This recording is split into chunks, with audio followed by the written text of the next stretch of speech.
श्री सीतारामचंद्राभ्यां नमः। श्रीमद् वाल्मीकि रामायण बालकांड चतुर्थ सर्ग। महर्षि वाल्मीकि का 24,000 श्लोकों से युक्त रामायण काव्य का निर्माण कर लव कुश को पढ़ाना। लव और कुश का अयोध्या में श्री राम द्वारा सम्मानित हो राज दरबार में राम का गुणगान करना। श्री रामचंद्र जी ने जब वन से लौटकर राज्य का शासन अपने हाथों में ले लिया, उसके बाद भगवान वाल्मीकि मुनि ने उनके संपूर्ण चरित्र के आधार पर विचित्र पद अर्थ से युक्त रामायण काव्य का निर्माण किया। इसमें महर्षि ने 24,000 श्लोक, 500 सर्ग तथा उत्तर सहित 7 कांडों का प्रतिपादन किया है। भविष्य और उत्तरकांड सहित समस्त रामायण पूर्ण कर लेने के पश्चात सामर्थ्यशाली महाज्ञानी महर्षि ने सोचा कि कौन ऐसा शक्तिशाली पुरुष होगा जो इस रामायण काव्य को पढ़कर जन समुदाय में सुना सके। शुद्ध अंतःकरण वाले उन महर्षि के इस प्रकार विचार करते ही मुनि भेष में रहने वाले राजकुमार लव और कुश ने आकर उनके चरणों में प्रणाम किया। राजकुमार लव और कुश दोनों भाई धर्म के ज्ञाता और यशस्वी थे। उनका स्वर बड़ा ही मधुर था और वह मुनि के आश्रम पर ही रहते थे। उनकी धारण शक्ति अद्भुत थी और वह दोनों ही वेदों में पारंगत हो चुके थे। भगवान वाल्मीकि ने उनकी ओर देखा और उन्हें सुयोग्य समझकर उत्तम व्रत का पालन करने वाले उन महर्षि ने वेदार्थ का विस्तार करने के लिए, ज्ञान करने के लिए उन्हें सीता के चरित्र से युक्त संपूर्ण रामायण नामक महाकाव्य का, जिसका दूसरा नाम पौलस्त्य वध अथवा दशानन वध था, अध्ययन कराया। वह महाकाव्य पढ़ने और गाने में मधुर, द्रुत, मध्य और विलंबित इन तीनों गतियों से अन्वित षट्ज आदि 7 स्वरों से युक्त वीणा बजाकर स्वर और ताल के साथ गाने योग्य तथा श्रृंगार, करुणा, हास्य, रौद्र, भयानक तथा वीर आदि रसों से अनुप्रमाणित है। दोनों भाई लव और कुश उस महाकाव्य को पढ़कर उसका गान करने लगे। सुंदर रूप और शुभ लक्षण उनकी सहज संपत्ति थे। वह दोनों भाई बड़े मधुर स्वर से वार्तालाप करते थे। जैसे बिंब से प्रतिबिंब प्रकट होता है, उसी प्रकार राम के शरीर से उत्पन्न हुए वह दोनों राजकुमार दूसरे युगल श्री राम ही प्रतीत होते थे। वह दोनों राजपुत्र सब लोगों की प्रशंसा के पात्र थे।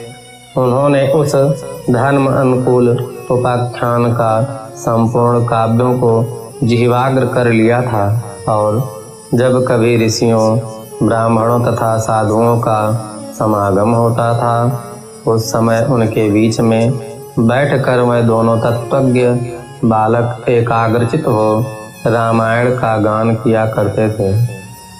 एक दिन की बात है, बहुत से शुद्ध अंतःकरण वाले महर्षियों की मंडली एकत्र हुई थी। उसमें महान सौभाग्यशाली तथा समस्त शुभ लक्षणों से सुशोभित महामनस्वी लव कुश भी उपस्थित थे। उन्होंने बीच सभा में उन महात्माओं के समीप बैठकर उस रामायण काव्य का गान किया। उसे सुनकर सभी मुनियों के नेत्र से आंसू भर आए। मैं अत्यंत विस्मय विमुग्ध होकर उन्हें साधुवाद देने लगे। मुनि धर्म वत्सल तो होते ही हैं। वह धार्मिक उपाख्यान सुनकर उन सबके मन में बड़ी प्रसन्नता हुई। मैं रामायण कथा के गायक कुमार लव और कुश की जो प्रशंसा के ही सुयोग्य थे, इस प्रकार प्रशंसा करने लगे। अहो, इन बालकों के गीत में कितना माधुर्य है। इस श्लोकों की मधुरता तो और भी अद्भुत है। यद्यपि इस काव्य में वर्णित घटना बहुत दिनों पहले ही हो चुकी है, तो भी इन दोनों बालकों ने इस सभा में प्रवेश करके एक साथ ऐसे सुंदर भाव से स्वर संपन्न राग युक्त माधुर्य गान किया है कि वो पहले की घटनाएं भी प्रत्यक्ष सी दिखाई देने लगी हैं, मानो अभी अभी आंखों के सामने घटित हो रही हों। इस प्रकार उत्तम तपस्या से युक्त महर्षिगण उन दोनों कुमारों की प्रशंसा करते और वह उनसे प्रसन्नचित्त होकर अत्यंत मधुर राग से रामायण का गान करते थे। उनके गाने से संतुष्ट हुए किसी मुनि ने उठकर उन्हें पुरस्कार के रूप में एक कलश प्रदान किया। किसी दूसरे महायशस्वी महर्षि ने प्रसन्न होकर उन दोनों को वलकल वस्त्र प्रदान किया। किसी ने काला मृगचर्म भेंट किया तो किसी ने यज्ञोपवीत, एक ने कमंडल दिया तो दूसरे महामुनि ने मूंज की मेखला भेंट की, तीसरे ने आसन और चौथे ने कौपीन प्रदान किया। किसी अन्य मुनि ने हर्ष से भरकर उन दोनों बालकों के लिए कुठार अर्पित किया। किसी ने गेरुआ वस्त्र दिया तो किसी मुनि ने चीर भेंट किया।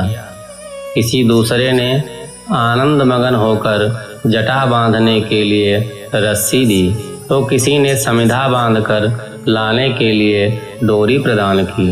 एक ऋषि ने यज्ञ पात्र दिया तो दूसरे ने कष्ट भार समर्पित किया। किसी ने गूलर की लकड़ी का बना हुआ पीढ़ा अर्पित किया। कुछ लोग उस समय आशीर्वाद देने लगे, बच्चों तुम दोनों का कल्याण हो। दूसरे महर्षि प्रसन्नता पूर्वक बोले, उठो तुम्हारी आयु बढ़े।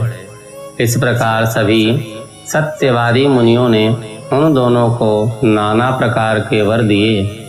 महर्षि वाल्मीकि द्वारा वर्णित यह आश्चर्यमय काव्य परावर्ती कवियों के लिए श्रेष्ठ आधारशिला है।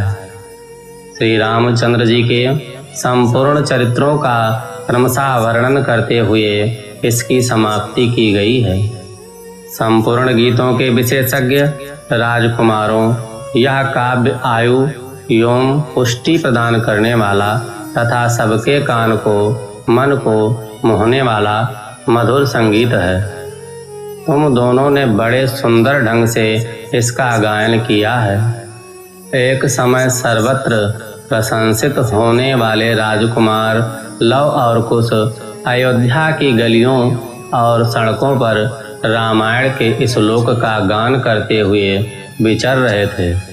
उसी समय उनके ऊपर भरत के बड़े भाई श्री राम की दृष्टि पड़ी। उन्होंने उन समदर योग्य बंधुओं को अपने घर पर बुलाकर उनका यथोचित सम्मान किया। तदनंतर शत्रुओं का संहार करने वाले श्री राम सुवर्णमय दिव्य सिंहासन पर विराजमान हुए।